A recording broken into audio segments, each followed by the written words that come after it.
See that folks have made it in here. I apologize that the wrong link. It was an exciting evening. The wrong link got sent out, but I can see that some of you are here. So I know that some of you at least got the right link. So that's a wonderful thing. So I think you're all Zoom pros now. So just stay on mute. Better to keep your video off during the presentation, but afterwards when we have question and answer, if you want to put your video on, or we'll call on you if you raise your hand if we're not getting to your question in the right way. So we can do that at the end. Sometime tomorrow, you should probably get an email that has a recording of this Zoom presentation, so you can watch it and delve into the details. And so that's the intro stuff. So before I get started, I'd like to acknowledge that I, at any rate, am on the traditional lands of the Tequilma people. And if you want to explore more about the native stewardship where you live, this link is a great map for exploring the traditional stewardship of your land. And I wanted to welcome you to this program of the Land Steward Community Education Series. So I'm Rachel Whirling, I'm the coordinator of the program. And if you have any questions, you can reach me through that email there.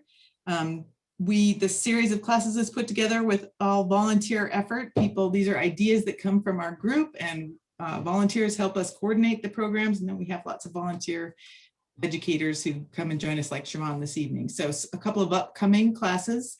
If you want to find out about more, just Google the OSU Land Steward program and you'll find us online, and then click join off of the first web page there to sign up for our email list. So March 22nd, we have weed control and soil development using tarping and solarization with Scott Good, who I know many of you guys know. And then April 6th, we have saving all our pollinators, looking at monarchs and other pollinators, what's happening, especially with monarchs, and what you can do to help support pollinator populations. At the end, we'll have a very quick poll of the presentation. Please stick around for 3 quick questions before you pop out of the Zoom. So, start record. Yay, this is my new, I can go ahead and do that. Nope, looks like we're already recording. Yay, Jamie is on top of it. Good. So with that, I will turn it over to Shavon Haynes, the person who has one of the coolest job descriptions or job titles that I know of, which is a Watermaster. He's our District 13 Watermaster for the Oregon Water Resources Department. So I will stop my share, and Shavon, you can put your presentation up.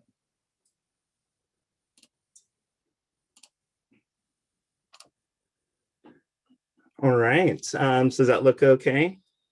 So far, so good? No, I'm still seeing my screen. Did I stop my screen? Yeah, what I see is my screen. Oh, swap presentation maybe? Do you see that, Jamie? I see Shavon's. It says Oregon Water Resources. Oh, excellent. Okay, great. Perfect. All right. Hey, thanks for having me, Rachel. Once again, my name is Shavon Haynes, and I am the District 13 Watermaster for the Oregon Water Resources Department. And my district boundaries are pretty much the middle and upper Rogue, mostly in Jackson County.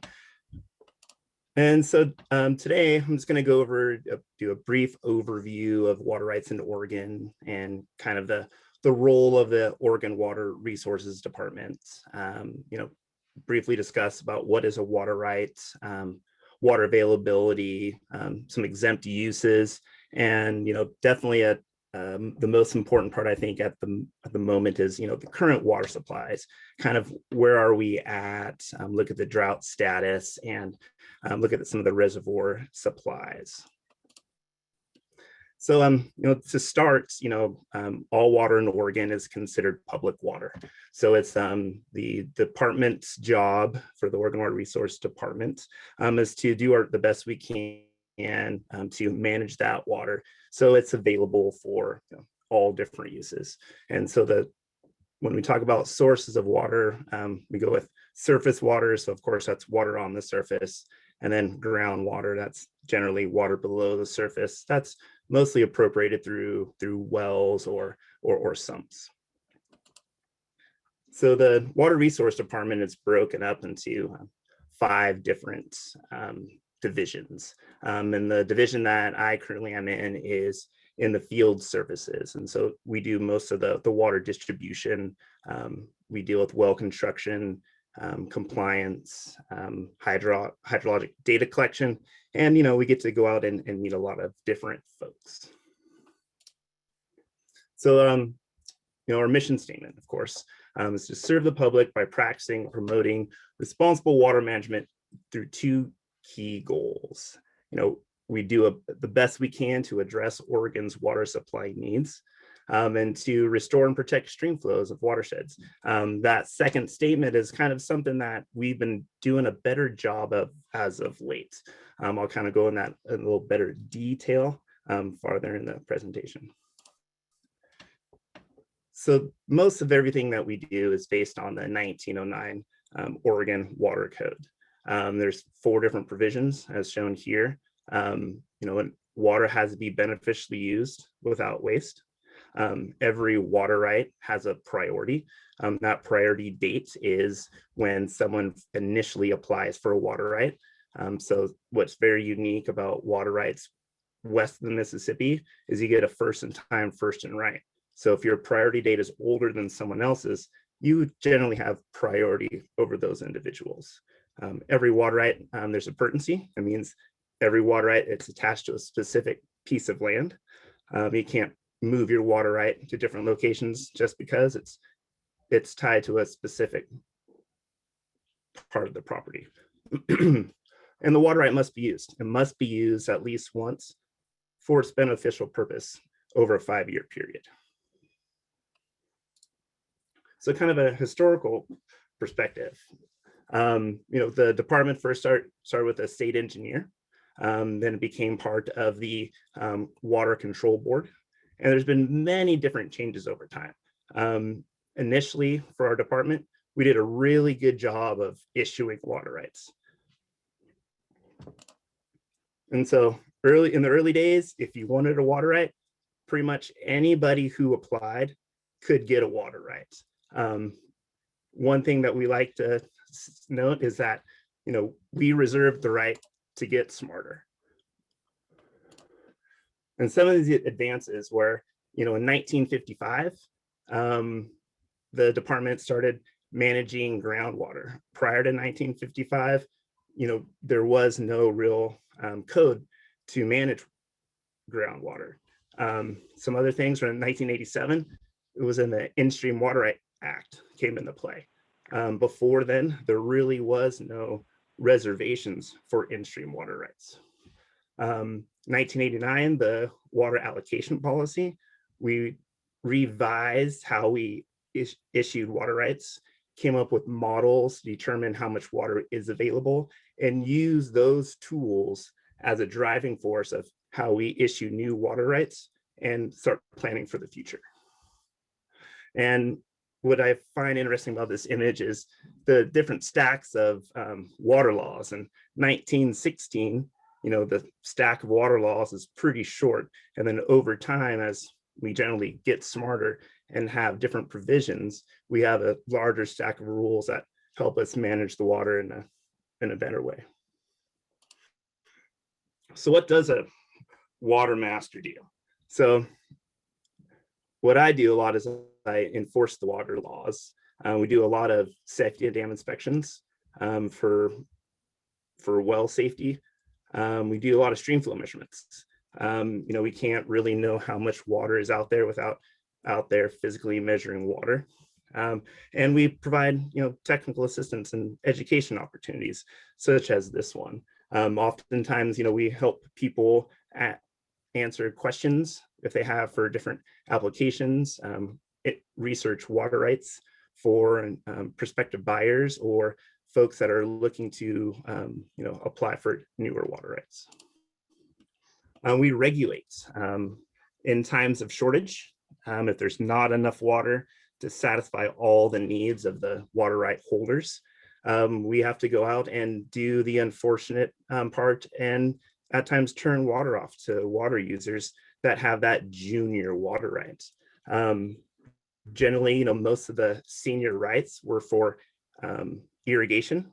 so out of stream needs. And through many newer processes, we're able to create in-stream rights, and through transfer processes, some of those in-stream rights can have an older senior priority date.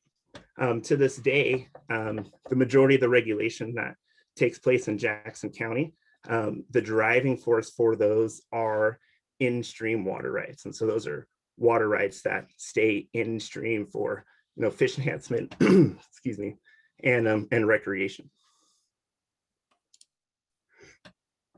So I talked about a beneficial use earlier. There's many different types of beneficial use. So on every water right, there's a specific use for what that water can be used for.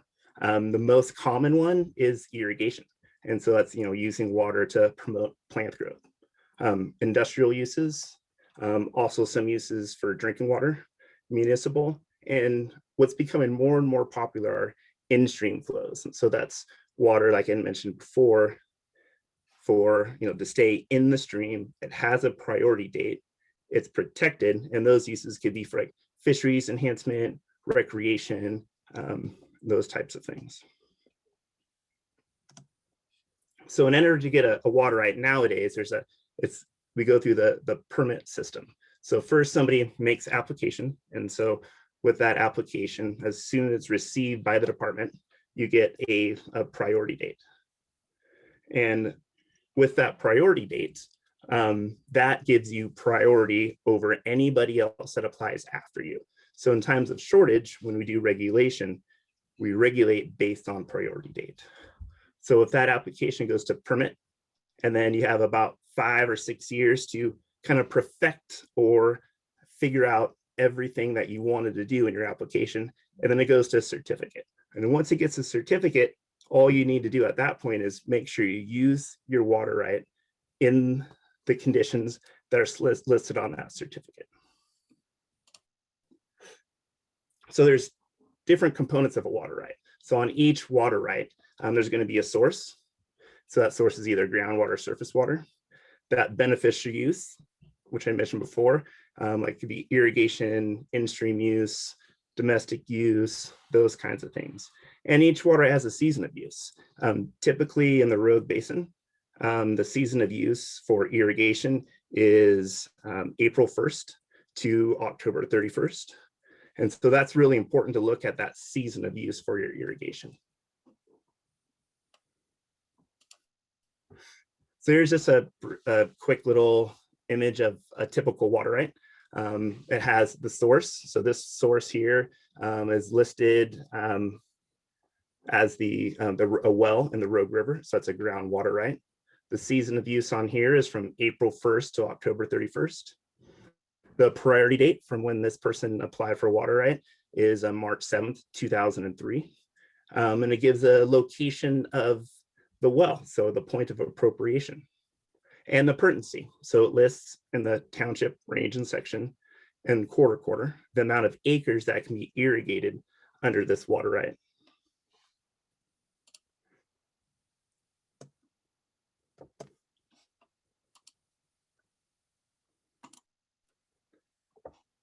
Oh, I think I went ahead too fast.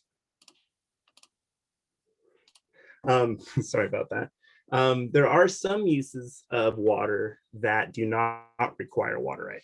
And we refer to these as our exempt uses. So some uses from surface water that do not require water right are some forest management practices, livestock watering, rainwater collection. So folks can collect water from an artificial impervious surface into some type of a structure. Usually it's like rain barrels or some type of a cistern, and that use of water does not require water. There's some uses of groundwater that also do not require water right. So anybody that has a well on their property, they can use the water for up to 15,000 gallons a day for inside domestic uses. 15,000 gallons a day is way more water than any one individual or one household needs. The reason why that exemption is so high is so that it could be shared between multiple homes. There's been a few USGS studies that are out there, and they estimate that about 35 to 40 homes can be served domestic water and still be under that 15,000 gallons a day. You can use 5,000 gallons a day for commercial and industrial uses. That means, for stuff inside of the facility, it's not intended for plant growth. So if you have like a bed and breakfast or something along those lines, those uses would be allowed 5,000 gallons a day. So you can use up to a half an acre of non-commercial lawn and garden can be watered from a domestic well. The key thing there is that it has to be a non-commercial lawn and garden. So if you're growing veggies for yourself, that's great. But once you turn and decide to sell some to the neighbor at the farmer's market, that use of groundwater is not authorized. And so in anything that exceeds these exemptions do require a water right. And there are some processes to go down to get those water rights. So there's plenty of lots of resources on the Water Resources Department page. There's lots of handouts about water uses, grants, applications, Water Rights 101 publications. And so I'd really encourage folks to visit the Water Resource Department webpage to view different types of handouts and publications that we have there. So water is a finite resource. Surface water in both supply and demand are not well distributed in time and space. And so on the image on the left is showing the mean annual precipitation in Oregon. And of course, you can see most of the stuff west of the Cascades get the brunt end of the precipitation, and everything on the east, they just get what makes it over the Cascades. And so timing. And so that's really key, because most of the time when water falls isn't the time of year when we really need to use it.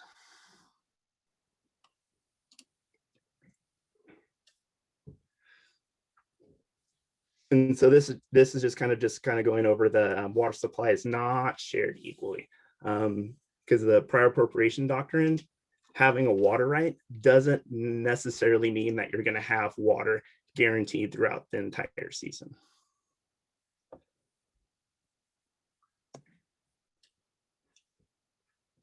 And so it was determined, based on the way the department allocated resources early in the season, that there needed to be a better way to determine surface water availability in Oregon.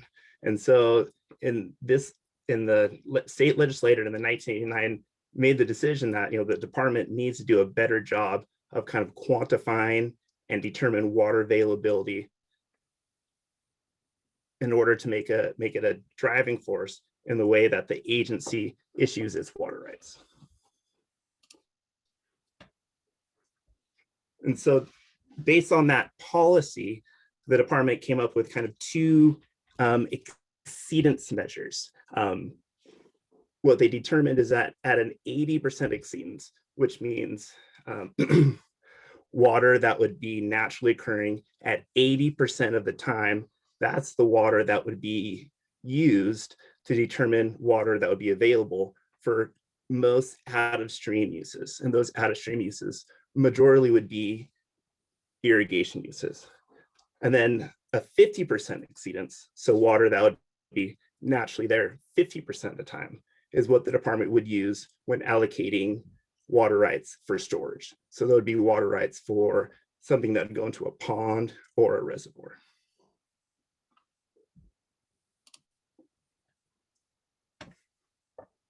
And so using all that, determining what the natural stream flow would be, and subtracting existing uses, so uses that were already allocated for different water rights, we get our available water. And so that is generally what we use when we talk about water availability. It's not necessarily the water that is there, I guess, on the ground. It's using that natural stream flow, minusing existing uses, and using the best available data to try and figure out what that water available would be. And so currently, the department is updating its natural stream flow model. what we're wind up using is current miscellaneous measurements. So those would be individual measurements that either department staff or other trained individuals could submit to the department. Continuous water measurement locations such as stream gauges. The department is currently looking at additional locations to better update our continuous stream flow measurement locations.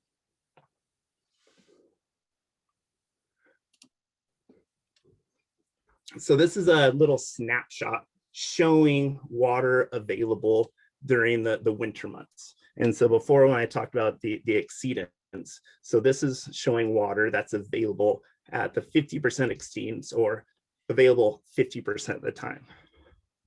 And so it's color coded. So the darker colors, like the more purples, that's showing that there's larger amount of water available at that 50% exceedance. And then the white, or kind of the white colors, there's no data available. And then the kind of the tan, kind of brownish stuff, that's showing that there's no water available.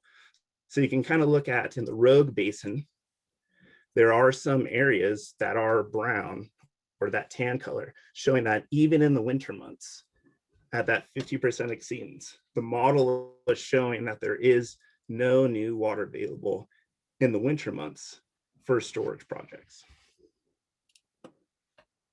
And so, as we all can kind of guess, in the summer months, the water that would be calculated at 80% of the 80% exceedance. So the majority of the time, there's no water available. So what that's showing is that for any new water right, for an out of stream use, such as irrigation, the model is showing that there's no water available. So we are not issuing any new out of stream like irrigation rights from creeks and streams. Excuse me.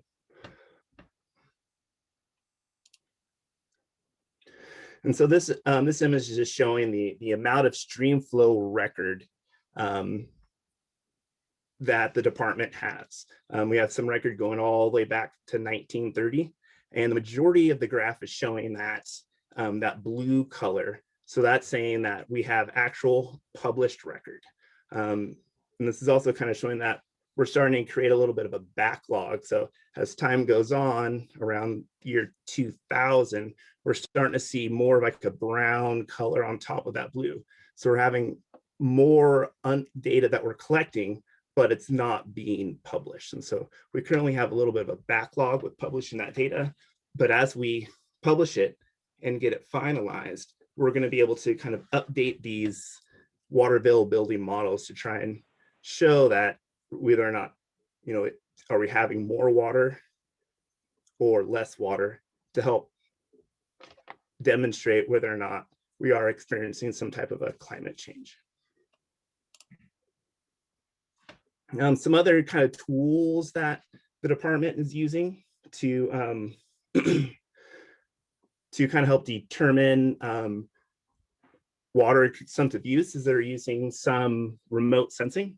I'm not too familiar with this, but it's really, really exciting.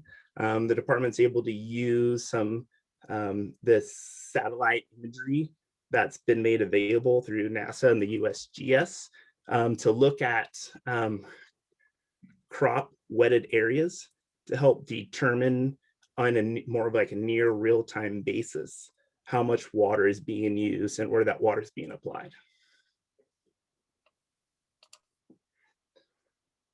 So how are we doing down here in Southern Oregon?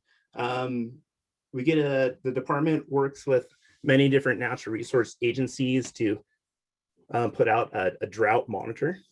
So this monitor here is showing that as of February 16th, kind of down in the Southern Oregon area, the most of the land is in a kind of a severe D2 drought. This is kind of something that happens a lot of the time this time of year. So it's not really too much of a high concern, because we could always have a more of like a wet late winter or early spring. But currently right now, it's not looking that great. So this image is showing some of the snow-till sites that the Natural Resources Conservation Service, or NRCS, operates. And once again, it's all color-coded. And so as you can kind of see, most of the stuff down in Southern Oregon have that brown or orange color. And so that's showing that it's mostly around 75 to 50% of average. There's kind of one little outlier, a blue spot. That's the King Mountain Snow-Till site, just north of Grants Pass. What's really unique about that one, it's a pretty low elevation site. So what we're kind of seeing is that we're having a decent amount of snow at these lower elevations. Here's the Army Corps of Engineers teacup diagram showing the reservoir elevations for both Lost Creek and the Applegate. This one's showing down here that the Applegate is about 5 feet below rule curve. And I'll go into that a little bit here in a moment. And then over at Lost Creek, it's about 14 feet below rule curve. So this image is showing the annual project fill for the Applegate. The top part of the graph with the red line, that is the water control diagram, or the rule curve. And so what that is that's showing that, well, that is the elevation that the Army Corps has to keep the water level below during the year. So we can kind of see where it gets really low in October. So generally that's, at the end of the distribution season when they're done releasing water out of the reservoir. Oh, sorry, I take this back. This is the Lost Creek, not the Applegate. But yeah, so this, very same thing I was just mentioning though. So it's the fill curve, and so they have to stay below that red line throughout the year. And so technically they can't start filling it until January 1st. And so although we're still a little bit below the rule curve, it looks like we're still pretty good on target to get that reservoir filled. This one is showing the Applegate fill curve. Once again, the blue line needs to stay below the red line. And we had a pretty decent little event in January, and that's what's shown here, this nice little increase. But because it is below the rule curve, they had to evacuate some of that water, brought it back down to the red line. And so now they're kind of both feeling pretty close to up to the red rule curve. And so one thing that's really unique about both Applegate and Lost Creek reservoirs is that one of the #1 main uses for those reservoirs is flood protection, but the other real important one is fisheries enhancement. And so there's a really good partnership between the Army Corps of Engineers and Oregon Department of Fish and Wildlife. They do weekly calls to talk about the filling of the reservoirs and discuss releasements to ensure that the water that's being stored is stored in a manner that it can be released later on in the season to increase fisheries enhancement. So this image is showing the irrigation district teacup diagram. So these irrigation districts, when I refer to them, it's Medford Irrigation District, Rogue River Valley Irrigation District, and Talent Irrigation District, showing their reservoir elevations. And as you can see, a lot of those reservoirs are really, really low. Emigrant Lake is probably the easiest one to get out and get a visual, and it's only at 9% full right now. Howard Prairie and Hyatt, some of the larger ones higher up in the basin, they're pretty low too at 9 and 12%.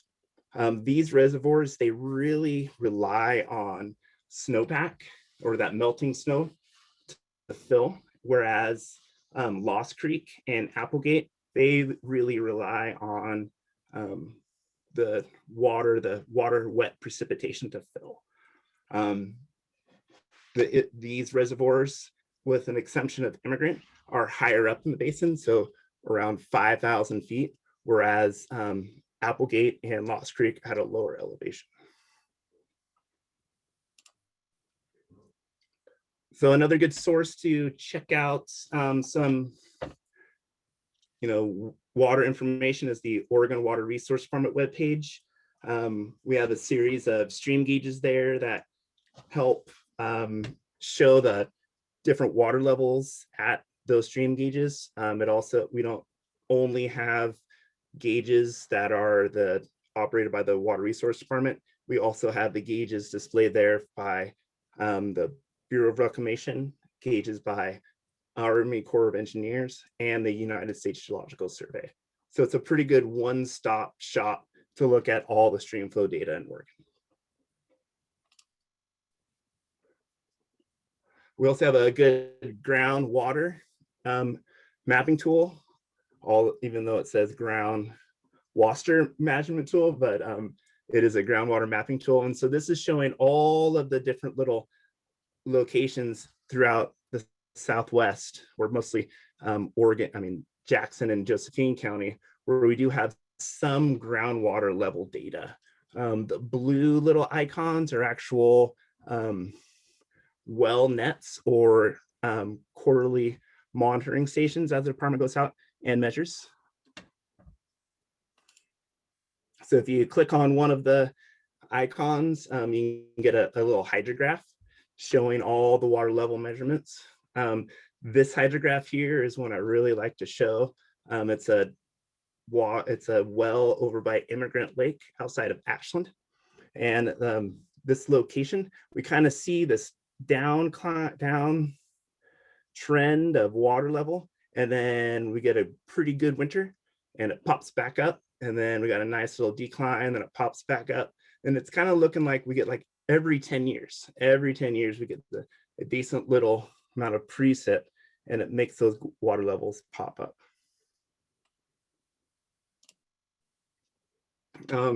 This is just showing the page for our stream flow data.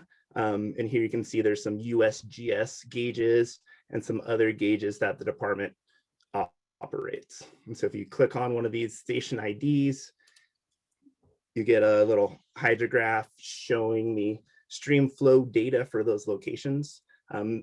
This one here is a gauge that we operate on Evans Creek. The flow at Evans Creek right now is pretty typical for this time of year. Evans Creek is a system that is heavily regulated for times of shortage. And so this gauge really helps is the driving force for our regulation. So one thing we've kind of seen a lot recently is with the different popularity of different crop types, we're starting to see, changes in irrigation practices. So this was an image I pulled out showing the image on the left, typical flood irrigation. And that was for, hay or alfalfa. And then the image on the right, they changed that same footprint for that water right. And now it's a drip irrigation system growing cannabis. And so I just wanted to kind of show this image in that, people, even though it's a different crop type, people are starting to use water a little more wiser with different crop types. And so, one thing I just want to stress too is that, it's important, when working with neighbors, it's oftentimes we deal with a lot of water use complaints. And at times it really helps if you just, take the time out and work with your neighbor. A lot of times when I do receive a water use complaint, after chatting with folks, it's kind of determined that it's really not a water use issue, and that it's, just a neighborly squabble. So I really encourage folks, moving forward, that, it's all right to kind of stop, collaborate with your neighbors and listen to one another. Because a lot of times just by doing that, having a good conversation, a lot of issues can be worked out. And so that's all I had. Here's my contact information.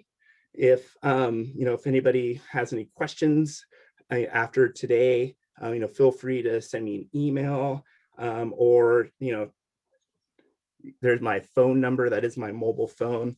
Probably the best way to get a hold of me is email if you have any questions or anything, or send me a text or give me a call. Thank you, Shavon. We have a question in the chat, just one, but I have a couple, and if other folks have questions, put in the chat. I think you can unmute, or we can ask you to unmute. But we have one question. Let's see, actually, we have a couple in the chat. Okay, so is the process for acquiring a groundwater right for a flowing well or a spring the same as it is for a well? I'm not entirely, that's a little confusing to me, but did that make sense to you? Yeah, could you repeat it just one more time? I think I got most of it, but is the process for acquiring a groundwater right for a flowing well or spring the same as it is for a well? Yeah, so if it's a flowing artesian well, we would look at that as a groundwater application. But if it was and by me saying it's a flowing artesian well, I'm assuming it was a well that was constructed by a well driller, so it has the typical casing and those kinds of things. If it's a spring, we would consider that as a surface water, and so that would be the surface water application process. Both processes are very similar, but the applications are a little different. Okay, all right. Here's another one. If you have a water right and implement conservation to reduce the amount of water you use, how can you protect yourself from forfeiture? That's a good question people always have. Yeah. So that is a really good question. And so my suggestion is just, making sure that, if you're not watering all of the land that is covered in your water rights, there's some processes that you can do. You can do an instream lease. And so what that is that does a partial temporary transfer of that water right, whatever you're not using, it converts it temporarily to an instream use, so that it changes it to, I guess, the character of use from irrigation to instream, so it stays there even though you're using another part of it. And then if you want to terminate it, you can just notify the department and it terminates that lease and you can go back to your previous practice. Wow. There's another process called the allocation of conserved water. So that some of those locations, kind of like I'll go see if I could find my image. So this would be like a prime example where in the past, something might have been flood irrigated, where you would need a lot more water, and then you convert it to like a sprinkle or a drip system. You're not using all of the water, so you can go through that allocation of conserved water where you just kind of prove that you're not using as much. A portion of the savings can get converted to an in-stream right, and then the other portion of your savings can be reallocated to additional lands. But that would be kind of giving it up, right? Am I understanding that right? If it were reallocated? Well, so yes, you would be losing a small portion of what you're not using, and that would be an in-stream right. But then the other portion you can apply to other portions of your property that may not have a water. Oh, I see. Okay, got it. Okay, and the in-stream right, one of the benefits from that is for fish use, right? For wildlife habitat. Is that yes, right? that can be one of the benefits. Yes. Okay. All right. So another question from Joe. Immigrant is at 9%. Is there a chart or table showing its historical average throughout the year? Yeah, there is. Let's see. Am I still sharing my screen? Yes. Here, let's try this. Also, could you share maybe what when we spoke earlier, what you were saying about how low it is and what's happened with the dam repair? Yeah. Let me click some buttons.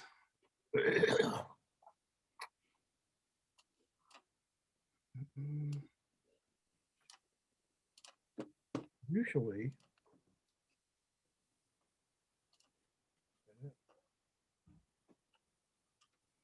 Yeah, there it is.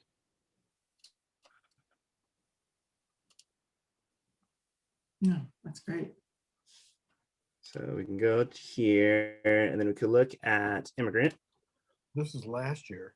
And so this is the fill right now. And then we could look at the water year graph. And so, the red is the average. Green was the previous year, and the blue is all the way down here. So yeah, it's a bit behind where we have been in the past. One thing about immigrant is that it benefits from the other reservoirs. So they bring water from Howard and Hyatt and Keene Reservoir, and that gets put into immigrant.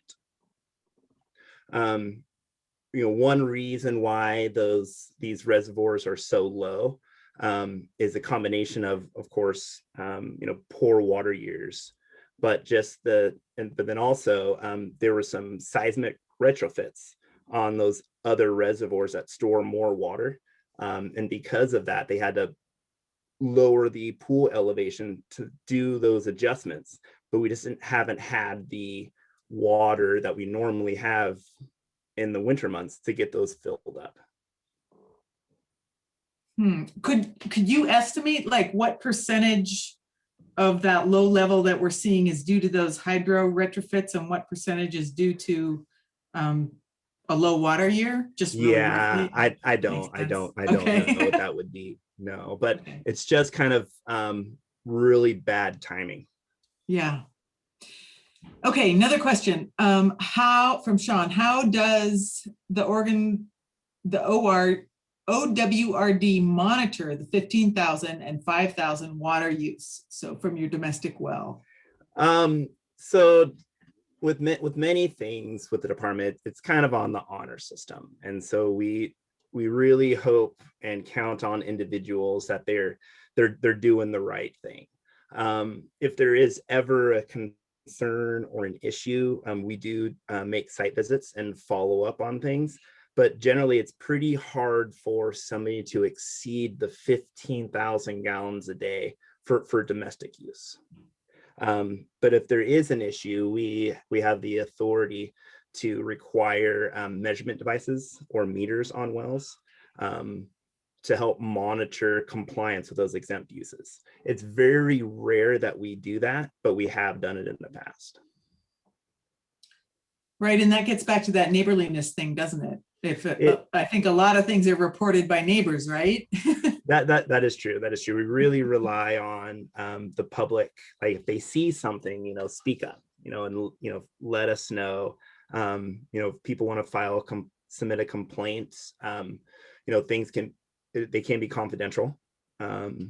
So we don't, go out and just start throwing people under the bus and telling everybody that, a neighbor's complaining about everybody. Because if you want to remain confidential, we can make that happen.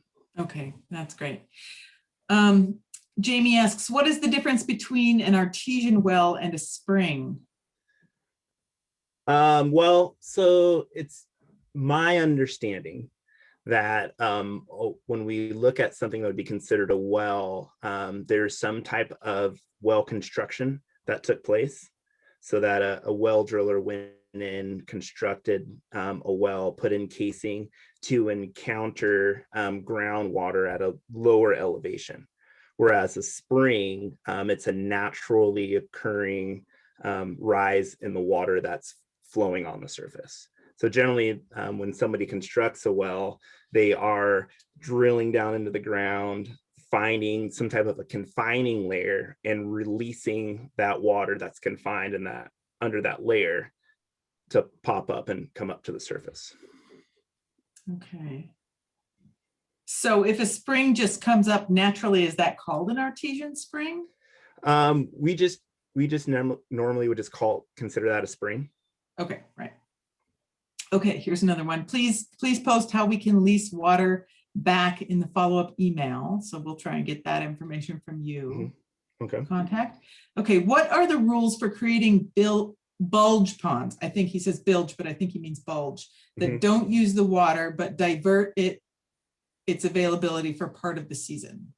Yeah, so the intent of a bulge pond, or we call them a bulge in the system, the intent of those are for folks that are on some type of a shared ditch or within an irrigation district, and that they're on some type of a rotation schedule.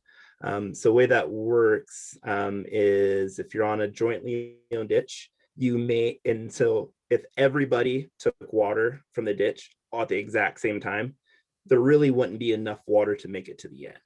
And so what folks do at times is they take turns and they're on some type of schedule. You may get water for 4 days out of the week or 1 week out of the month, but it's at a higher rate than you would normally need just for those 4 days. And so what the bulges are supposed to do is that so that you can collect the water that's being delivered to you during your rotation so that you can use that water in that structure until your next delivery. So that's really the intent of a bulge, and it's not intended to extend the irrigation season or keep water in it after the season. It's like a water battery for your solar system. The sun is shining, you put it in a battery, and then you can use it at night. It's kind of like that, but with water, right? It's pretty good. I think that's a pretty good analogy, yeah. Okay. There was a recent article in the Oregonian about the extensive illegal water use for hemp. How can we address this issue? That's a good question. Yeah, that was a great article. I participated in that data collection with the other Watermasters in the area, and Scott Prose, the newly appointed regional assistant Watermaster that's addressing hemp cultivation concerns. One thing I would like to point out is that we have not participated in a specific crop type audit before. And when the data that comes back shows that, I believe it was one third of the cannabis cultivators had some type of water use violation. And those water violations could range from using water without a valid water right, maybe using the right source, maybe using too much water, or they might just be watering a small portion outside of their footprint. So it is something that we're addressing and we're looking at.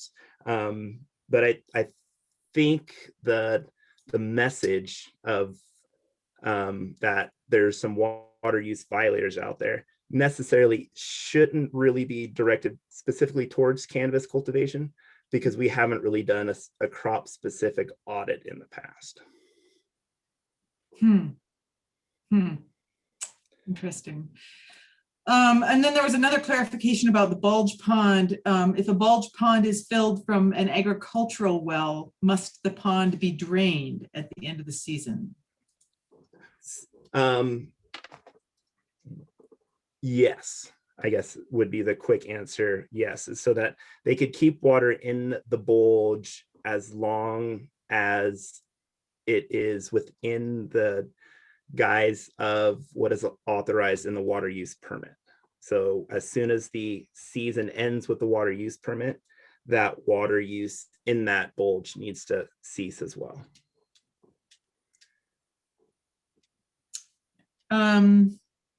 Okay, then I had a question. So as I mentioned in an earlier conversation, I came from Minnesota. So in Minnesota, we have a giant aquifer underneath the state that everyone is pulling from. Could you talk a little bit about how our area and the aquifers are different from someone who might come from out of the area and have that kind of a situation?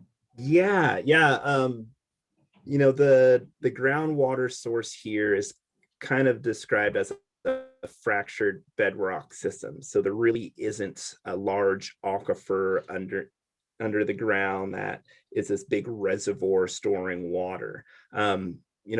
the groundwater here hasn't been mapped very well, just because it's really hard to find. When we talk about good wells in our area, if you have a 15 to 50 gallon minute well, you're doing pretty good. A lot of the Watermasters in the other parts of the state, like Eastern Oregon, they have wells that produce 1,000 gallons a minute. And so they have more of these well-defined aquifers in like the Columbia River basalts that are pretty well defined, that have decent volumes of water, which is something we really don't have in our area.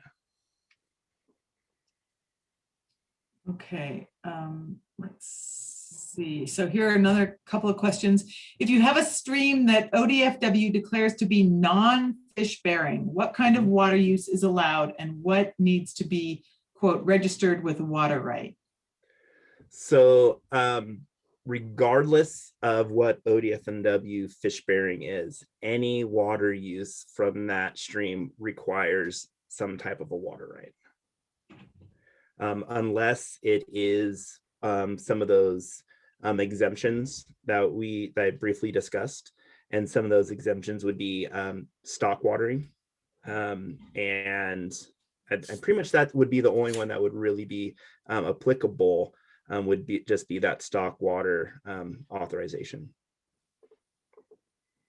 Okay. So in a nutshell, that's just that regular exempt use, right? Right. So in a nutshell, any water use from something that would be considered surface water, a creek or a stream, that is considered waters of the state. Any water use requires a water right.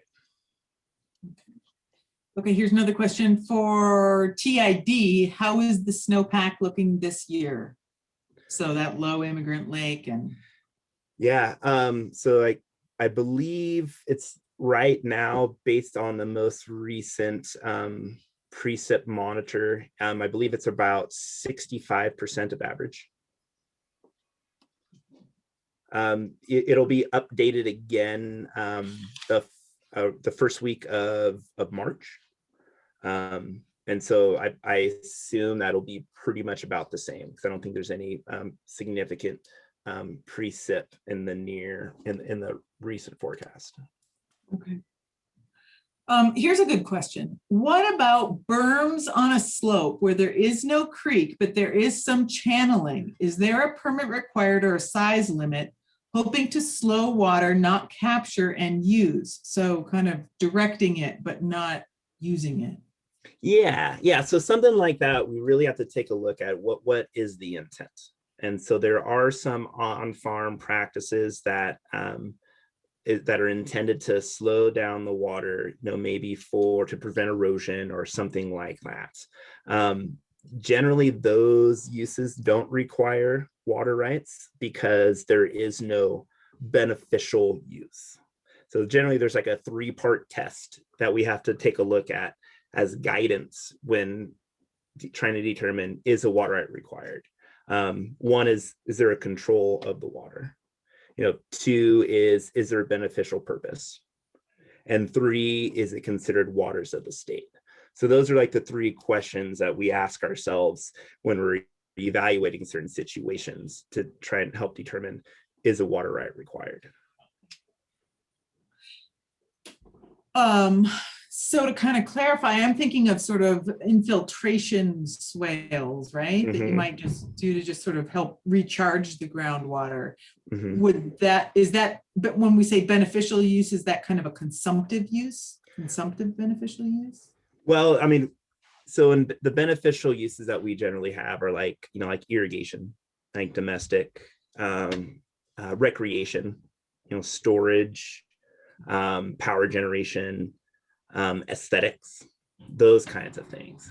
And so if at any time, that is one of the benefits of slowing this water down, a water right may be required. Okay. And so if anybody ever has a question about that or wants somebody to come and take a look at that, they could always feel free to give me a call or send me an email, or even take a picture of it, and send it to me, and then we can have a further discussion about it. Okay.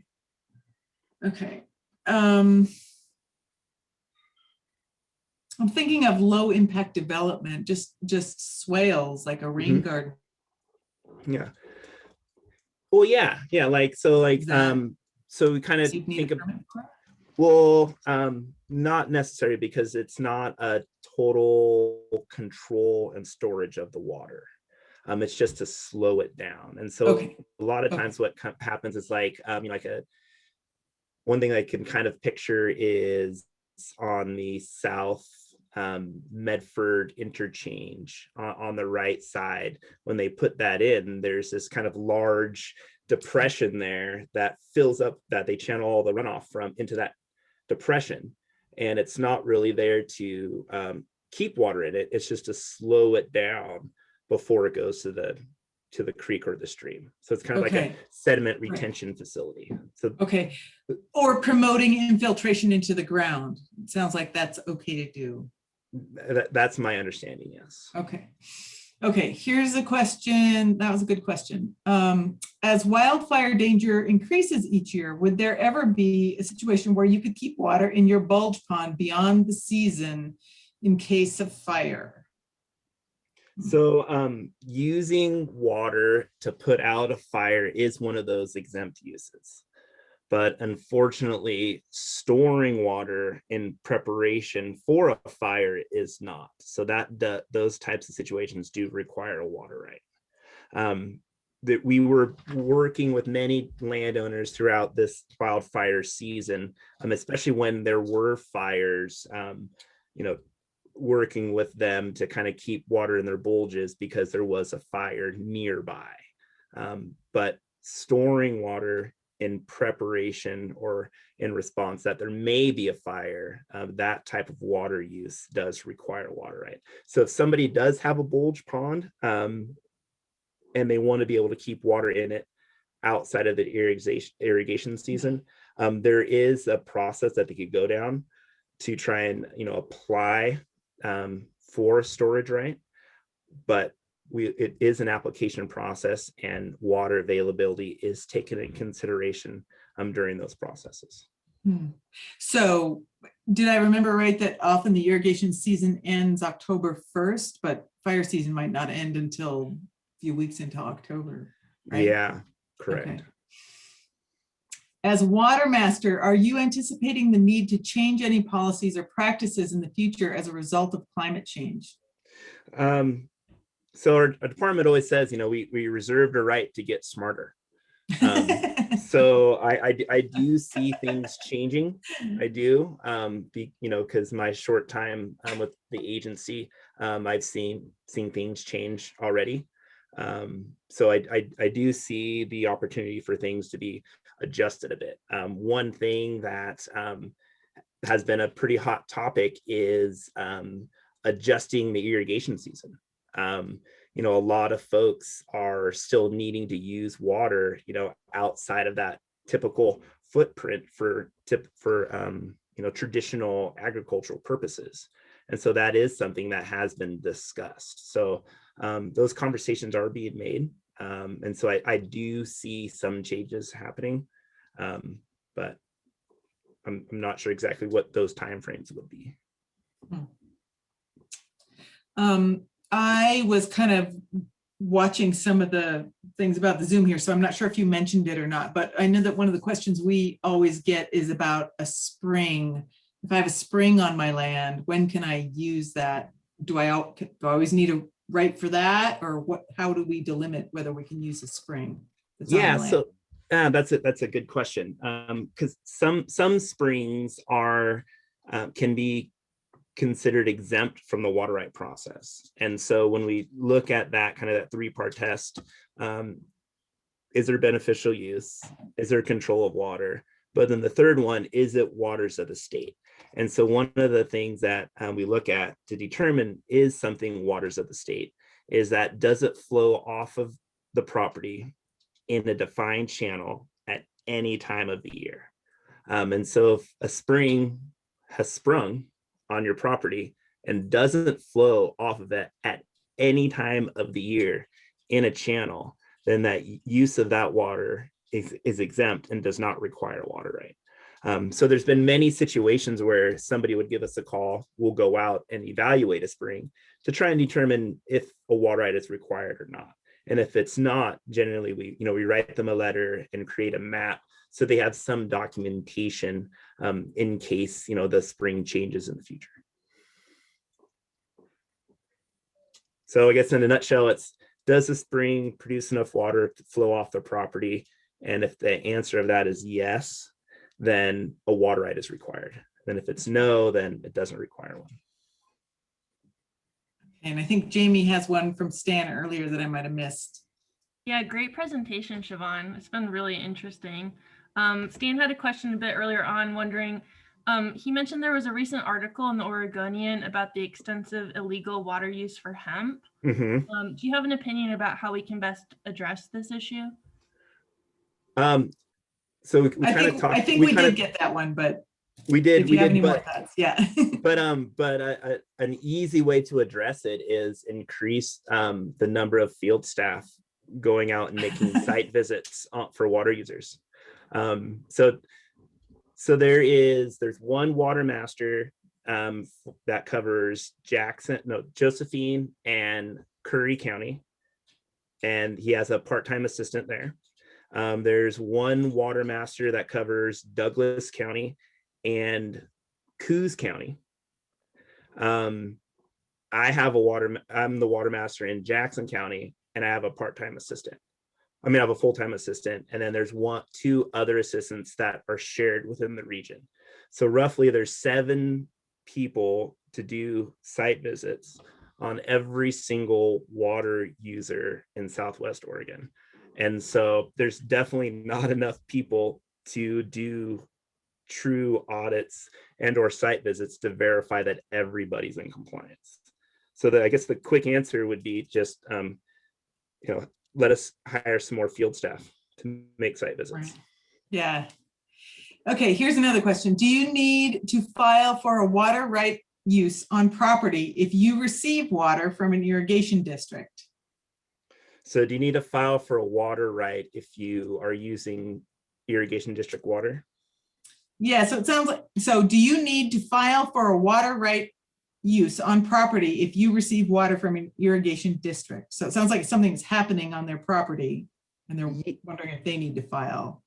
Well, so if the district is delivering you water, you're using the water right that the district already has. So as long as it's within what they're authorizing, then there's no need to file because you're using the district's water right.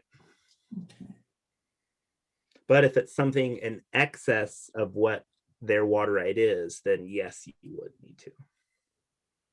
Okay, so here's another question. In my neighborhood, it's not existing water rights being abused. It's people without water rights using water upstream and lowering the stream level enough to cut off our downstream legal rights. So site visits and audits wouldn't help with that. Hey, Shavon, really quick, we're accidentally seeing your email. I'm not sure if you mean to be screen sharing that. Oh, no. Great. I don't want to share my email. You can stop your share if you're done with your... You get to see all my angry stuff. Okay, should I read that one again? If you don't. Actually, so in my neighborhood, it's not existing water rights being abused. It's people without water rights using water upstream and lowering the stream level enough to cut off our downstream legal rights. So site visits and audits wouldn't help with that. It seems like they might, right? Because if somebody's not supposed to be using the water, that's... If what can happen in that situation, if you know of a situation where somebody's using water without a water right, you can always submit an anonymous complaint. We'll make a site visit and try and get them to stop using water. And if they continue, then there is processes that we can take to assess civil penalties or go after those individuals criminally. Okay, and then there's another question I wanted to bring up. No one's asked it, but in the past it's come up where people, someone moves in next door to them and starts doing something different agriculturally, certainly with the cannabis, this has come up a lot. And then people feel that their well water is going down. Could you talk about what people can do in that kind of a situation if they think that's happening? Yes, that's a great question. So I'm going to share my screen again. And we have on our Water Resource Department page, are you guys seeing this? Yes. Okay, so under the groundwater and wells tab on our main page, here under groundwater, and then well interference complaints. And then here briefly talks about the well interference complaints. And then down here, there's a complaint process and memo form. This was just put on here on the 17th. And so it's a great 1.5 to 2 pager talking about going over groundwater and interference. And then at the bottom, the very end of it, there is an actual complaint form and process. So folks can go here, read through this, fill out this form as much as possible, and then contact the Watermaster, and that begins the well interference and groundwater complaint process. Okay. And how far out are you on site visits like that kind of a thing? You were well, I have not received one yet this year. So okay. And regulation and complaints are generally really high on the priority list. Okay. And it's best to go ahead and, submit a complaint sooner than later. Be the squeaky wheel, like in everything. Well, it's always difficult when I receive a complaint in November from water use that took place in September. So. Okay. So how can one monitor one's well level? That's a good question. So there are some tools or meters that you can purchase. It's called an electronic tape gauge.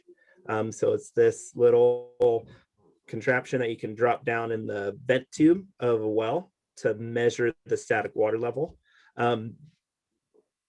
They're usually a couple $100. So that's something people can purchase. There are some kind of make your own ones that are pretty inexpensive. You can also have like a well driller or a pump installer come and measure your water level. Yeah. Okay. Great.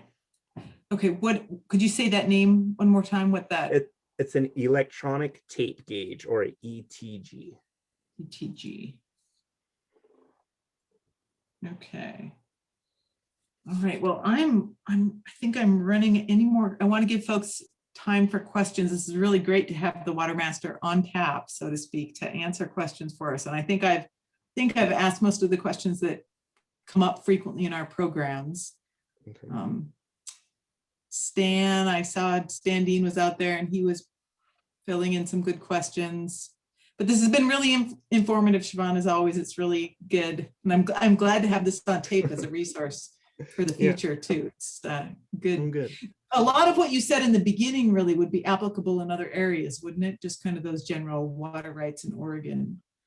Yeah, I believe so. Yeah, and I just really encourage everybody to, like, if you ever have a question or anything, please, feel free to give me a call or send me an email. And if I at least can't answer your question, I'll pass the buck and try and shoot you down to someone else who can. So right. Please keep that line of communication open. And if you're from another area, look up your Watermaster. There are Watermasters all over. Mm-hmm. Correct. Okay, well, I'm going to launch this quick little poll here. If you're still in the room, please take a moment to answer our 3 quick questions. And thank you so much, Shavon, for, is it still up there? Yes, it is still up there. For joining us tonight, really appreciate it. Appreciate you joining us. And I apologize to folks for getting the wrong Zoom link out there at the beginning. That was an administrative mix-up, but it looks like most folks got in. And I will email, hopefully, a link to this recording sometime tomorrow once I get the whole thing processed. So take care, use your water carefully, answer the quick poll. 13. All right. So Shavon, do you still get to go? Sorry, what was that? I was getting some feedback there. Do you still get to go and check the snow levels? We do. We still get to do that. That's definitely one of the duties I'm trying to retain as time goes on, because it's definitely one of the highlights of the job for sure. They can't do that yet with LiDAR or remote sensing or something, huh? Oh, here's a question. Yeah. Well, there are some. There are some. Okay. There are some automated ones, but majority of the ones that we do, they're just the manual ones. So. Okay, we have one last question. You mentioned you're not issuing new permits for surface water. Are there new permits for groundwater for agriculture? So, you know, they're getting harder and harder to obtain as time goes on. That's for sure. So with that being said, we are still issuing some if they can get through all the hoops and hurdles with water availability. You know, I did say we are not issuing any new water rights for irrigation. And please keep in mind, that's only for like what we would consider like a live stream flow irrigation water right. If the source of water is a storage project, such as Applegate Reservoir or Lost Creek, there are water rights that can be acquired using that stored water for irrigation. Okay. Okay, well, I think everyone contributed to the poll, and thanks again for joining us this evening. And thank you, Shavon. And thank you, Jamie, for being here as our backup. Really appreciate it. And we'll see you all in the future, hopefully. All right. Thanks, everybody. Thank you. Got a lot of thank yous there in the chat, Shavon. Yay. I'll share this stuff with you after I'm just letting people pop out. Okay, I think we can go. So okay. toodaloo. All right. Thank you.